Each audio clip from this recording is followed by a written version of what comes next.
Trump anabahatisha, Xi Jinping ana uhakika na anachokifanya. Iko hivi. Unakumbuka siku kadhaa nyuma zilizopita, Trump alitoa msamaha wa kodi kwa vifaa vya teknolojia, yani electronic chip, smartphone na kompyuta. Hivi ni vifaa muhimu sana kwa maisha ya Marekani, kwa sababu wenzetu wale wako kwenye teknolojia, yani teknolojia ndio inaendesha maisha yao. Kwa unavyopandisha gharama ya hivi vifaa ni kama unataka kuisimamisha shughuli za kawaida za Wamarekani. Kwa ikabidi Trump apunguze kodi kwenye hivi vifaa. Matarajio ya Trump ilikuwa labda na Wachina nao wataangalia baadhi ya vitu nao watavisamehe kodi. Unajua alichokifanya bwana Xi Jinping ni hatari kabisa. Xi Jinping amesimamisha ununuzi wa ndege kutoka Marekani za Boeing, ndege 179. Yaani ni kama vile Wachina wanamiliki ile Boeing ya Marekani kwa tenda ambao wamewapa wa Marekani. Baada ya hili tamko la Xi Jinping kusimamisha ununuzi wa hizo ndege, hisa za Boeing zimeshuka kitu kama 17%.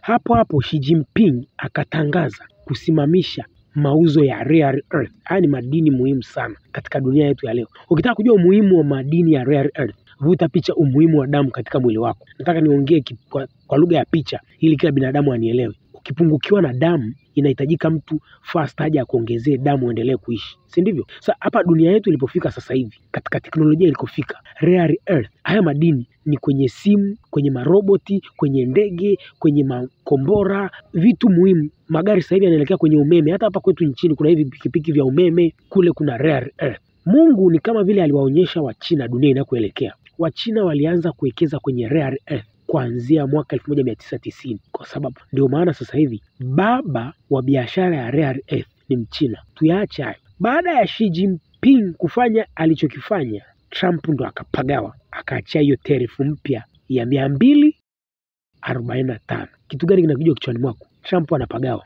Baada ya Trump kufanya hichi kitu, maanake Trump anataka kuzima bidhaa zote za Kichina zisiende Marekani. Unajua alichokifanya Trump? Trump yuko katika deal sasa hivi tunavyoongea, anataka kuingia mkataba na Ulaya, yani Ulaya waweke zero tariff na Marekani yake zero tariff. Yani kodi kwa bidhaa za Ulaya na Marekani ziwe zero, wa trade kama kawaida. Alafu Trump anataka aingie makubaliano na South Korea, Korea Kusini, Japan na India kureplace bidhaa za Wachina. Trump anacheza kamari. Yani kamari iliyochezwa katika nchi ya Urusi ndio kamari wanataka kuicheza kwa nchi ya China. Yani idea ni kuishusha China kiuchumi. Inawezekana? Hiyo ndio kamari Trump anayoicheza sasa hivi. Nimekupa taarifa, Xi Jinping ameshatoka nyumbani, anatafuta masoko ya watoto wake. Yuko Vietnam, ataenda Cambodia. Nitakupa anakwenda wapi.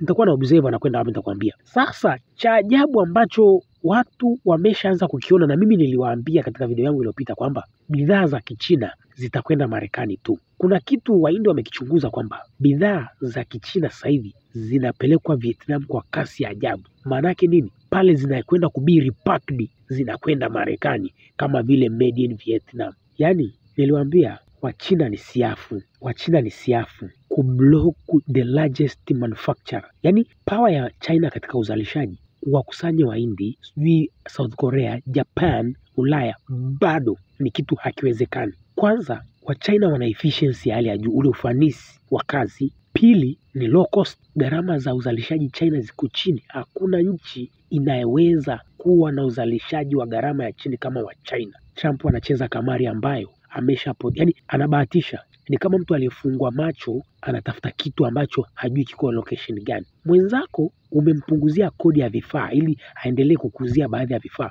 yeye amekunyonga kabisa. Kingine nataka niwape picha. Trump anafanya vitu kwa pressure ya kisiasa. Kumbuka Xi Jinping hana pressure ya kisiasa. Xi Jinping ni rais wa milele. Trump inabidi afanye maamuzi pia kwa kulinda chama chake. Yani Trump ana pressure mbili. Pressure ya wananchi, basically sio wananchi, ni matajiri, the capitalist. Yani Trump anatakiwa afanye maamuzi kwa faida ya capitalist. Capitalist washaiua Marekani, wamefanya Marekani ni light industry area, sio heavy industry area tena. Kwa sababu capitalist walikwenda kuwekeza China, walipelekwa na Wamarekani, akina Tesla au akina iPhone. Kwa nini wakati iPhone wanaanzisha kiwanda chao wasingekifunga Marekani day one, wakaenda kufunga China? Kwa nini Tesla alivyoanza kutengeneza magari yake day one, kwa nini heavily aliwekeza China? Ni wapi kitu? Marekani sio nchi ya Wamarekani. Marekani ni nchi ya wafanyabiashara. Trump amepagawa. Matatizo ya Wamarekani yalitengenezwa kuanzia 1970. Anataka yafix leo 245, kwamba cha kujiuliza ni kitu gani Wachina wananunua kwa Marekani? Maharage, nguruwe, sijui, yani ni agricultural product mainly. Kitu ambacho Mchina anaweza kupata sehemu yoyote. Okay, Wamarekani wananunua nini kwa Wachina? Rare earth metals, hizo madini hayo. Ni wapi Marekani atapata hayo madini? Okay, unaweza kuyapata, kuyachakata, kuna process nyingi ambayo hiyo technology sasa hivi anayo control ni China. Unajua hilo? Okay, hiyo tenda ya Boeing ya ndege 179 hao matajiri wa Boeing watamuelewa Trump. Trump anacheza kamari ya kubahatisha. Xi Jinping ana sure bet.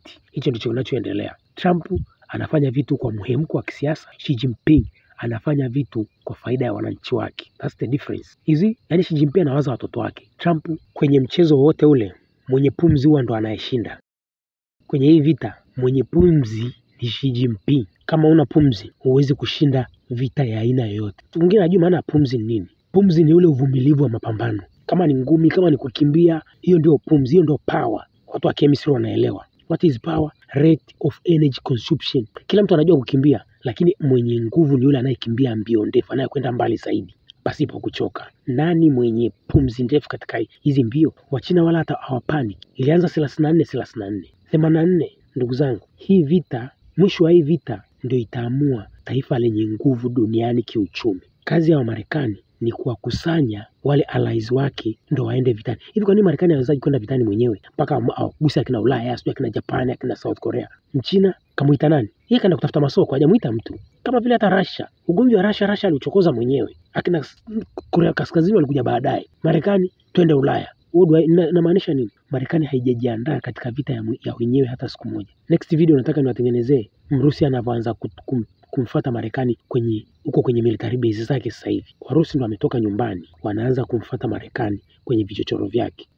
Yani kijeshi Mrusi anadili na Marekani, kiuchumi China anadili na Marekani. Je, Wamarekani wametoa sababu gani za kuongeza kodi hii mpaka 245? Wamesema hivi, China anatakiwa wawasiliane na Marekani ili waelewane, na sio Marekani iwasiliane na China. Kwa maneno mengine, yaani Marekani hana shida, ila China ndo mwenye shida. Kwa hiyo China hawasiliane na Marekani. Unajua kinachowasumbua Marekani ni nini? Wamarekani bado wanaamini wao ndo wanaitawala hii dunia. Marekani hataki kuamini kwamba ameshapoteza udhibiti wa kuitawala hii dunia. Hicho ndo kitu kipo katika akili ya Wamarekani wote, kwamba bado wako katika ile dunia.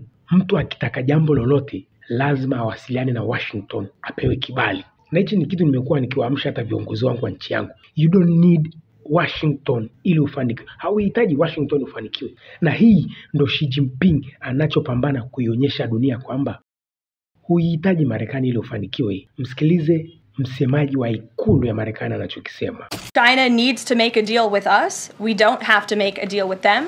There's no difference between China and any other country except they are much larger. Memsikia China needs to make a deal and not America. Delusional, wanajidanganya sana wa Amerika.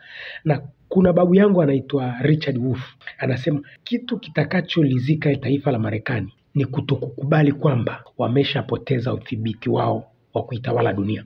Yaani kadri wanavyopambana kuupinga ukweli, ndivyo wanavyozidi kuzama na kupotea katika ramani ya ulimwengu. Elimika usiwe msomi.